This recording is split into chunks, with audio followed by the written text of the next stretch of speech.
Hey everyone, today I'm going to be doing a video about something you've seen a lot in other videos. However, I think it's time for me to finally do the video on it. And this is the bolt carrier group that is currently in my Spikes Tactical 14.5 upper here. This is the Sharps Rifle Company XPB. Now XPB stands for Extreme Performance Bolt. You guys may be familiar with the other bolt carrier groups that Sharps Rifle makes, namely the Reliabolt. They've been on the market for several years now, and they're really popular. I have personally never heard any negative feedback about them. I mean, possibly with the exception of something I'm going to bring up about this one a little bit later. But as far as function and anything like that, I've never heard of any issues with them. They may be out there, and I just haven't heard of them. But so far, it seems like they have a really good track record. So when the opportunity arose for me to get my hands on this new bolt carrier group from them, I jumped at the chance and have since been running it with a lot of success. Now, as I mentioned, this has been in a lot of other videos. One of the things that I wanted to do to test this was run it across a bunch of different lengths of uppers, as well as different calibers, as in 300 blackout and 5.56. I also wanted to run it both suppressed and unsuppressed, and I've done all that. It's taken me a while to get to this review, but at this point, I've done a ton of different testing, and again, I think we have some good talking points to go over with this bolt carrier group. So with that, let me go ahead and show you some of the footage of all the different testing I've been doing with it, and then we'll come back and talk about the specifics of this bolt carrier group.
So at its core, there's not a whole lot different about this bolt carrier group from your other mil-spec ones, and the way that it functions and the way that it operates, which is obviously a good thing. You know, if it ain't broke, don't fix it in regards to function and all that.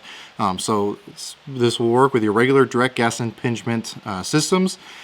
You've got your regular gas key, cam pin, all that. However, once you get past that surface level of how this thing operates, Sharps Rifle Company has done a lot to improve the reliability as well as the functionality of this bolt in some other respects other than, you know, just direct reliability.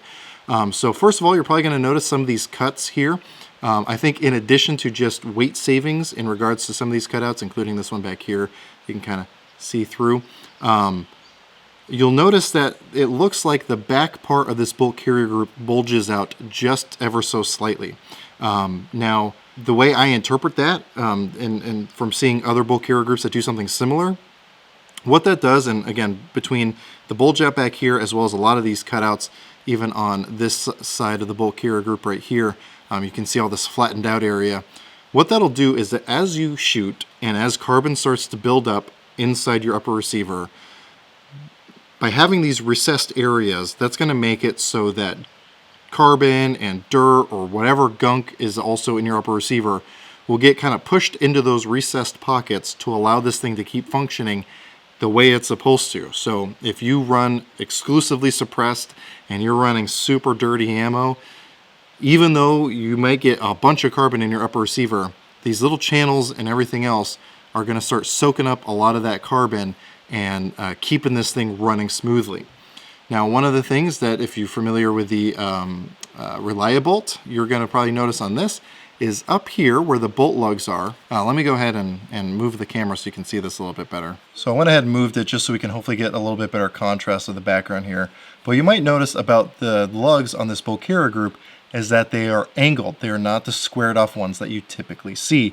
Now, the way, or the reason that Sharps Rifle Company has decided to do that with this bolt as well as on the Reliabolt is basically what that does is it reduces the amount of space that's taken up inside the actual locking area in your barrel extension. So again, if you have dirt and grime or anything else, a lot of that can be filled up in the space that would otherwise be taken up by these squared off bolt lugs. Now you can see that in the back they are still squared off, so you still get a secure locking in that barrel extension. But again, up front, where there's really not a whole lot of need for excess material, they've removed that to, again, increase reliability. Now, Sharps Rifle Company has had a company do third-party tests just to see how much of an improvement there is. And I can't quote you numbers off the top of my head, but there was a noticeable improvement in reliability under harsh conditions like dirt, whatever else, with this type of bolt design over the standard mil-spec squared-off lugs. Now, because of the extra machining and kind of attention you have to pay here, there's obviously going to be a little bit more price associated with this, but again, we'll talk about that later. As far as disassembly goes, it's just like any other, mil-spec bolt. So you're just going to pull your cotter pin out here, drop your firing pin out. I already moved the bolt back so I can pull the cam pin out. Cam pin comes out, and then your bolt carrier group comes out.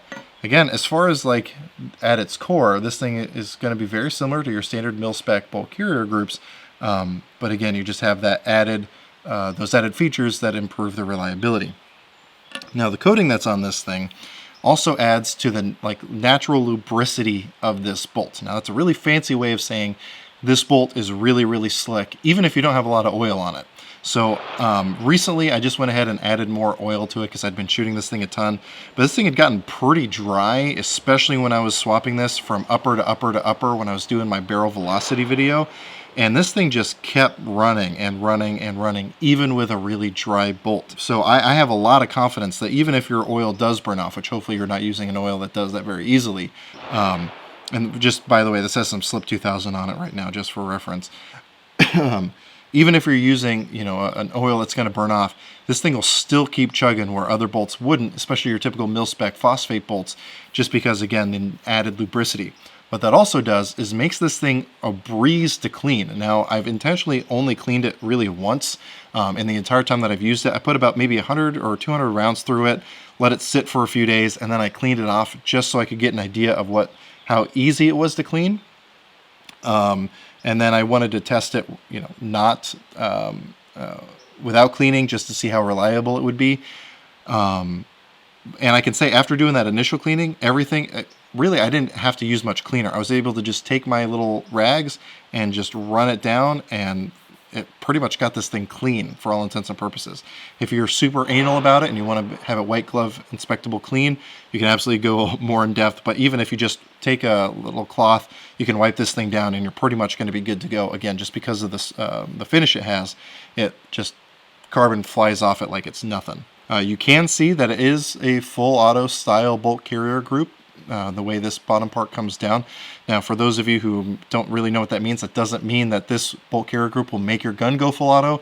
That just means that if you have a full auto lower receiver, this will time better with your hammer to allow that to actually function reliably. So that's a nice thing.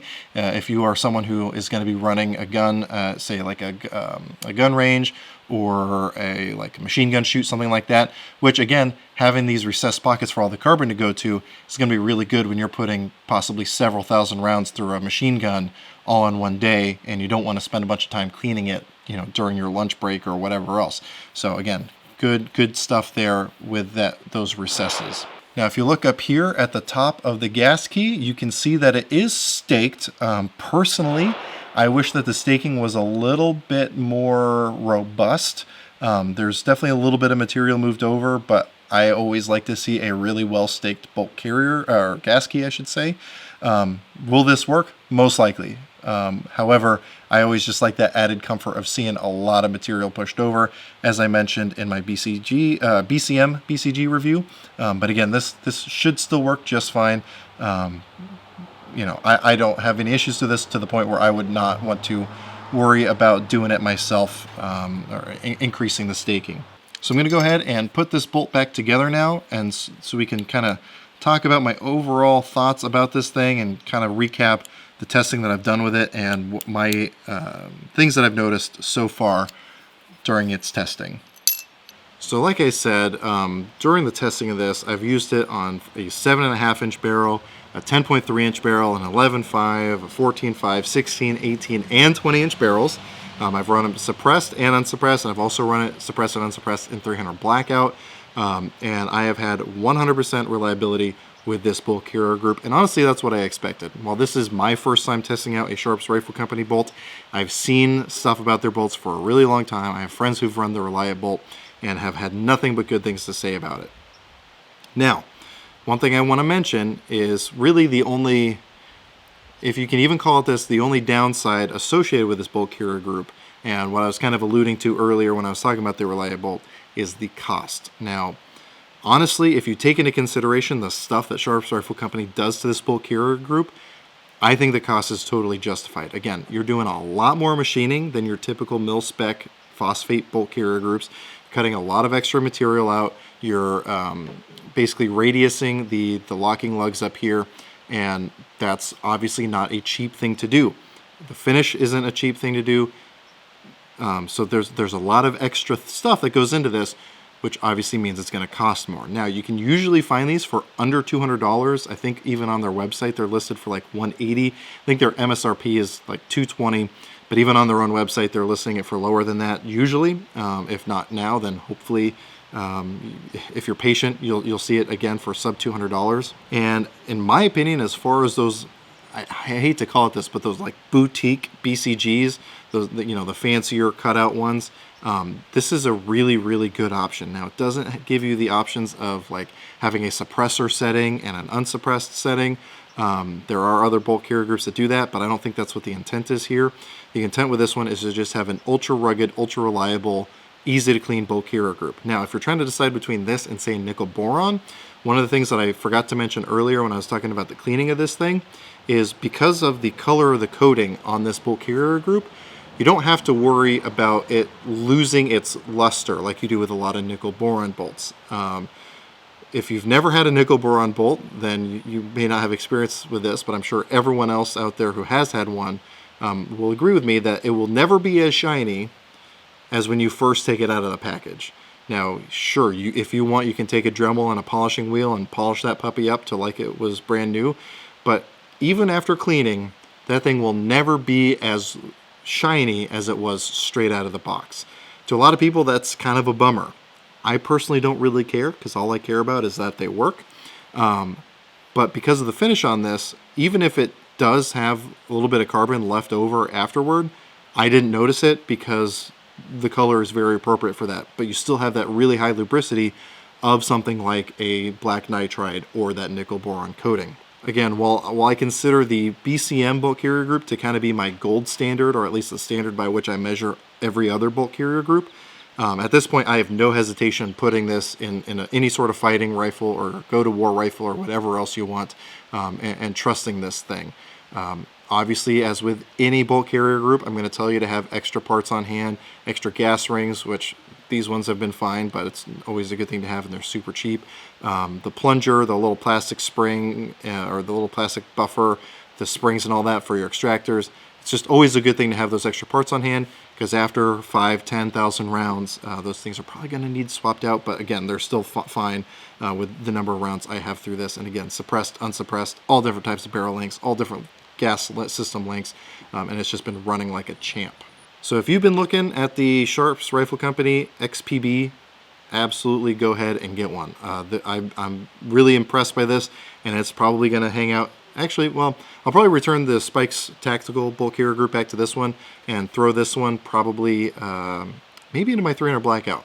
I'll find a home for this thing for sure, but I need to do more testing with this 14.5 upper with the Spikes Tactical Bolt Carrier Group that came with it, just so I can do the review on that. But I really don't have any hesitation putting this in whatever upper that I'm going to put it in, and it's definitely going to stay in testing for the foreseeable future.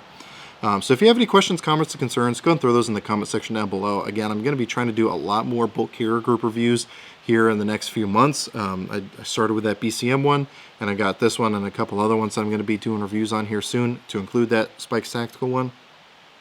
So definitely stay tuned for that, and if you want to see those when they come out, definitely subscribe to my channel so you'll get the notifications, especially if you hit that little bell thing when you subscribe. I don't know, it's kind of a pain, but I am now uploading videos to full 30.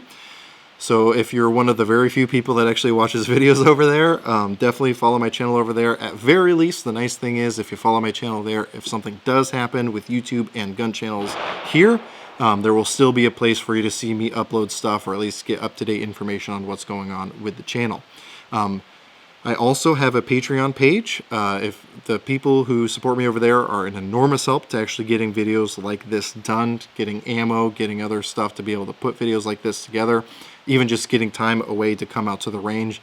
The people who support me over there are an enormous help.